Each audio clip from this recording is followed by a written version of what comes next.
Assalamualaikum warahmatullahi wabarakatuh. Perkenalkan, kami dari kelompok 7 ingin mempresentasikan tentang bumi. Kami sendiri terdiri dari Syafatul Karim dengan NPM 2019 14500 Ada Rifti Widianti dengan NPM 2019 14500 Dan saya sendiri dengan Desi Nuryani dengan NPM 2019 14500 Pengertian dari bumi sendiri adalah suatu planet yang ada di tata surya atau sistem matahari yang terdapat dalam suatu galaksi yang bernama galaksi Bima Sakti atau The Milky Way atau kabut putih. Hipotesis kejadian bumi. Ada yang mengatakan bahwa tata surya berasal dari kabut asap atau nebula. Lalu hipotesis ini melahirkan teori-teori yang terkenal seperti Immanuel Kant, Pierre-Simon de Laplace, ada Chamberlin dan Moulton. Lalu ada yang mengatakan juga bahwa tata surya berasal dari material matahari, seperti teori pasang surut oleh Buffon. Ada teori awan debu oleh Carl von Weizsäcker. 5 teori terbentuknya tata surya. Kabut atau nebula. Teori kabut atau nebula mengungkapkan terbentuknya tata surya melalui 4 tahap. 1. Matahari dan planet masih berbentuk kabut yang sangat pekat dan besar. 2. Kabut tersebut berputar dengan kuat sehingga terjadi pemadatan di pusat lingkaran yang selanjutnya membentuk matahari. 3. Pada saat yang bersamaan terbentuk juga materi lain dengan massa yang lebih kecil dari matahari. 4. Materi-materi yang terbentuk tersebut tumbuh menjadi besar dan terus melakukan gerakan secara teratur mengelilingi matahari atau mengorbit. Maka timbullah tata surya atau keluarga matahari. Desimal. Chamberlin dan Moulton menyatakan bahwa gumpalan kabut yang akan membentuk tata surya berbentuk spiral atau pilin, sehingga disebut kabut pilin. 1. Kabut pilin tersebut terdiri atas butiran material yang disebut dengan planetesimal. Tiap-tiap planetesimal mempunyai lintasan orbit yang bebas, sehingga terjadi tumbukan antar planetesimal. 2. Akibat tumbukan yang berulang dan adanya gaya gravitasi, terjadilah penumpukan planetesimal sehingga menjadi gumpalan yang lebih besar dan lebih mampat. 3. Gumpalan tersebut berada di pusat kabut pilin dan menjadi matahari, sedangkan gumpalan-gumpalan yang lebih kecil menjadi planet-planet yang secara bersama-sama berevolusi terhadap matahari. Baik, selanjutnya materi yang akan dipaparkan melalui PowerPoint ini yaitu susunan lapisan bumi. Dalam susunan lapisan bumi ini dibagi menjadi 4, yaitu yang pertama kerak bumi yang bagian di luar, ada mantel, ada inti bumi bagian luar, ada inti bumi bagian dalam. Selanjutnya yaitu inti bumi atau core. Lapisan ini dibedakan menjadi 2, yaitu lapisan inti luar atau outer core dan lapisan inti dalam, inner core. Lapisan inti luar tebalnya sekitar 2000 km dan terdiri atas besi cair yang suhunya mencapai 2200 derajat Celcius. Lapisan inti dalam. Lapisan inti bagian dalam merupakan pusat bumi yang berbentuk bola dengan diameter sekitar 2700 km. Inti dalam ini terdiri dari nikel dan besi yang suhunya mencapai 4500 derajat Celcius. Lapisan bumi paling dalam inti memiliki sifat pejal atau keras diselubungi lapisan cair relatif kental. Selanjutnya yaitu mantel bumi. Apa sih itu mantel? Di sini salah satunya ada mantel atas, ada zona transisi, ada mantel bawah, dan batas inti mantel.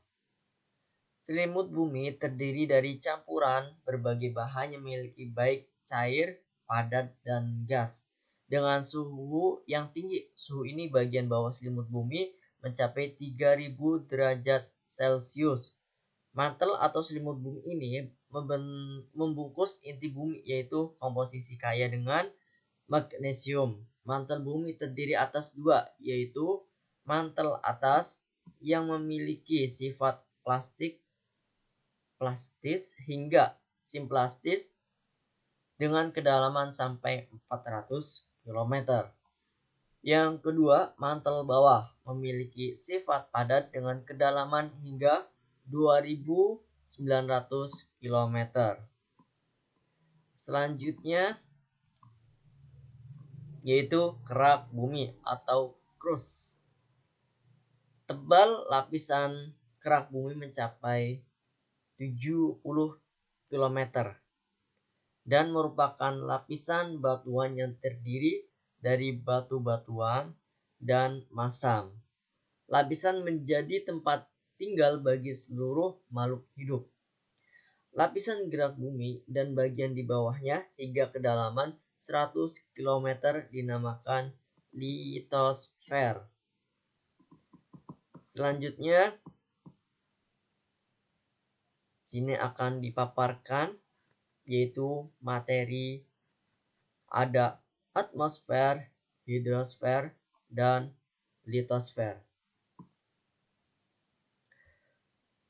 Di sini ada struktur bumi. Di sini ada atmosfer, hidrosfer, dan litosfer. Yang pertama yang akan saya paparkan yaitu atmosfer. Apa sih atmosfer itu? Ya, kita akan dikupas melalui pembelajaran hari ini, yaitu dari kata atma, yaitu berarti udara, dan sfera yang berarti lapisan. Jadi atmosfer adalah lapisan udara atau yang gas berlapis-lapis yang menyelubungi bumi. Yang kedua yaitu hidrosfer. Apa sih itu hidrosfer? Hidrosfer adalah semua bentuk air yang ada di atas muka bumi. Yang terbesar adalah samudra dan lautan. Selanjutnya ada litosfer. Litosfer berasal dari bahasa Yunani, yaitu dari kata litos dan spire. Litos artinya berbatuan dan spire artinya lapisan. Jadi litosfer adalah lapisan kerak bumi yang paling luar terdiri dari batuan. Selanjutnya yaitu atmosfer bumi. Ya, di sini ada atmosfer bumi. Kita lihat dari gambarnya. Atmosfer adalah yang akan saya jelaskan, yaitu atmosfer. Yang kalian harus pahamin yaitu jangan menghafal, tapi harus kalian pahamin. Atmosfer adalah lapisan gas yang melingkupi sebuah planet termasuk bumi dari permukaan planet tersebut sampai jauh di luar angkasa. Di bumi, atmosfer terdapat dari ketinggian 0, km di atas permukaan tanah hingga pada ketinggian sekitar 560 km dari atas permukaan bumi. Selanjutnya, atmosfer bumi terdiri atas nitrogen sekitar 78,17% dan oksigen 20,97% dengan sedikit argon 0,9%. Karbon dioksida variabel tetapi sekitar 0,0357%. Uap air dan gas lainnya. Atmosfer melindungi kehidupan di bumi dengan menyerap radiasi sinar ultraviolet dari matahari dan mengurangi suhu ekstrim antara siang dan malam. Selanjutnya di sini ada sebuah lapisan atmosfer. Di antaranya ada exosfer, ada thermosfer, ada mesosfer, ada troposfer, ada troposfer. Di antaranya yaitu ozone layer terletak dari antara 60 sampai 150 km dengan rata-rata 100 km dpl. Lapisan ini tempat terjadinya proses ionisasi tertinggi. Lapisan ini dinamakan juga lapisan ozon. Mempunyai sifat memantulkan gelombang radio. Suhu udara di sini bersekitar minus 70% sampai plus 50 Celsius. Terima kasih. Akan dilanjutkan dari saudara Rifti. Terima kasih. Saya Rifti Widianti, NPM 2019-14500-361, akan membahas tentang hidrosfer.